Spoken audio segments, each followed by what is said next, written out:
Bago pa man ibinigay ng ICI at DPWH sa Office of the Ombudsman ang mga impormasyong nakalap nila kaugnay sa questionableng flood control projects, nagsalita si Pangulong Bongbong Marcos kaugnay niyan.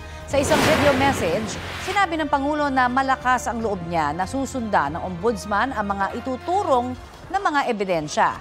Kung sasapat ito, posible raw sampahan ng mga reklamong plunder, graft o bribery sila dating House Speaker Martin Romualdez at dating Congressman Zaldico. Sina Romualdez at Co ang itinuturong nasa likod ng questionableng insertion sa 2025 budget. Kumikbak din umano ang dalawa sa flood control projects. Malakas naman ang loob natin na yung ombudsman, ang ginagawa lamang ay sumusunod sa ebidensya. At kung saan tayo dinadala ng ebidensya, doon pupunta ang ating investigasyon. Nauna nang itinanggi ni Romualdez ang mga alegasyon. Si Co naman, idiniin si Romualdez at ang Pangulo kaugnay sa insertions.